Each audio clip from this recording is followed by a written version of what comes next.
Sir మీ పేరు? నా పేరు నారాయణ. ఇక్కడ రాబోయే 2 నెలల ఎలక్షన్లు ఉన్నాయి కదా, ఎలక్షన్లు ఎవరు గెలుస్తారని మీరు అనుకుంటున్నారు?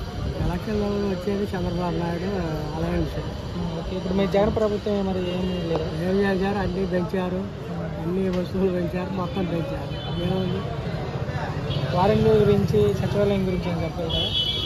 వాళ్ళు దోచుకుంటారు. 10 దాని సచివాలయం పోతే 100 జరుగుతుంది వాళ్ళు. ఓకే, మీరు ఇప్పుడు క్యాపిటల్ గురించి ఏమనుకుంటారు కదా? క్యాపిటల్ అమరావతి అండి. అదే జగన్ గారు 3 చెప్పారు కదా, ఆ 3 గురించి కానీ మీ మూడేళ్ళు వేసుకొని ఏం చేస్తారు? క్యాపిటల్ అనేది ఒకటికే ఉంటుంది. మీరు ఏమైనా చెప్పగలుగుతారా ప్రజలు మీ గురించి? మీరు వచ్చే అన్ని విధాలా చంద్రబాబు నాయుడు వస్తే అన్ని జాబులు అన్నీ వస్తాయి. సార్ రాబోయే 2 నెలల ఎలక్షన్లు ఉన్నాయి కదా, ఎలక్షన్లు ఎవరు వస్తారని మళ్ళీ వచ్చే జగనే. ఎందుకని అలా అనుకుంటున్నారు? జనం కాలం పట్టింది కంటే లబ్ధి పొందారు కాబట్టి జనం వాళ్ళకే వేస్తారు. టీడీపీ జనసేన 2 కలిసి వస్తున్నాయి, వాళ్ళ గురించి వాళ్ళ బాగానే ఉందిగా జనం వేయాలిగా. అది మీ అభిప్రాయం? నా అభిప్రాయం కూడా ఎందుకంటే జగనే వస్తాడండి.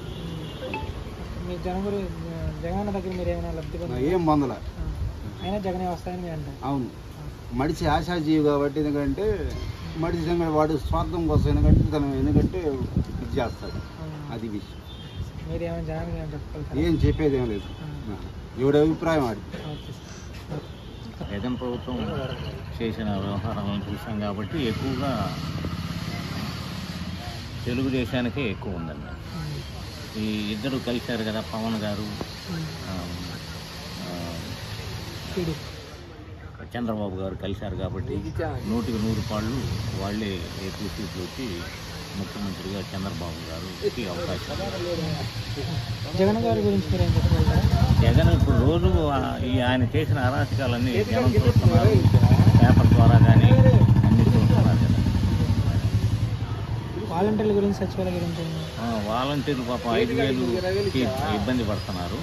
ఏదైనా వాళ్ళకి కూడా తెలుగుదేశం వచ్చిన తర్వాత కొంచెం పర్మనెంట్గా వస్తే బాగుంటుంది. ఎన్ని రోజులు చేసి మన క్యాపిటల్ గురించి?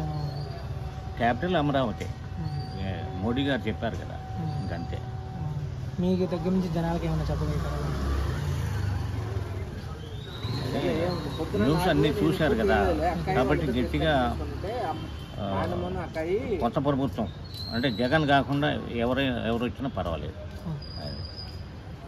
Okay, thank you sir. రాబోయే 2 నెలల ఎలక్షన్లు ఉన్నాయి కదా, ఆ ఎలక్షన్ ఎవరు వస్తారని అనుకుంటున్నారు? రాబోయే 2 నెలల్లో జరిగే ఎలక్షన్లో కేంద్రంలో అయితే బీజేపీ వస్తుంది అనుకుంటున్నాం. Okay sir. రాష్ట్రంలో అయితే టీడీపీకి ఎక్కువ అవకాశాలు ఉన్నాయని అనుకుంటున్నాం. మరి జగన్మోహన్ పరిపాలన ఎలా ఉంటుంది? చాలా చండాలంగా ఉందండి. మా టౌన్లో అయితే ఉపాధి అవకాశాలు లేవు, కంపెనీలు లేవు, రోడ్లు బాగాలేవు, డ్రైనేజీలు లేవు, ఏ కరెంటు సరిగా ఉండదు, ఎన్ని సమస్యలేనండి. ఒక్క వాలంటీర్ వ్యవస్థ తప్పితే మరి ఏ వ్యవస్థ కూడా సరిగా పనిచేయట్లేదు. మేము ఒక హోటల్ రంగానికి సంబంధించిన వాళ్ళం. ఇదివరకు మేము పాత ప్రభుత్వ హయాంలో ఒక 20 మందికి జీవనోపాధి కల్పించేవాళ్ళం. ఈ గవర్నమెంట్ వచ్చిన కాడి నుంచి ఆయన పెన్షన్ కానీ 250 పెంచుకుంటూ పోయినట్టుగా మేము సంవత్సరానికి ఒక 4-5 తగ్గించుకుంటూ వచ్చాం హోటల్. ఇప్పుడు 20 మంది ఉండేవాళ్ళు 5-6 మందితో సరిపెట్టుకుంటున్నాం. మేము మా భార్య కూడా పని చేసుకుంటున్నాం హోటల్లో. అలా తయారైంది. క్యాపిటల్ గురించి ఏం చెప్తారు సార్? ఆ జగన్మోహన్ రెడ్డి ఓడిపోవడానికి మొదటి కారణం క్యాపిటల్ని పాడు చేయడం. 3 రాజధానులను పెట్టి ఆయన చేతులతో ఆయన గొవి తీసుకున్నట్లేదు. అదే రాజధానిని పాత పద్ధతిలో కొనసాగించుంటే ఆయన ఖచ్చితంగా గెలిచేవారు. మేము కూడా సపోర్ట్ చేసేవాళ్ళం. ఇక్కడ రాజధాని ప్రాంతంలో ఉపాధి నిధులు ఉండేవి, అందరికీ పని దొరికేది, రాజధాని డెవలప్ అయితే రాష్ట్రానికి బాగుండేది, అన్ని రకాలుగా బాగుండేది. అది తీసేయటం చాలా పెద్ద మైనస్ జగన్కి. మీ నుంచి ప్రజలకు ఏమైనా చెప్పగలుగుతారా?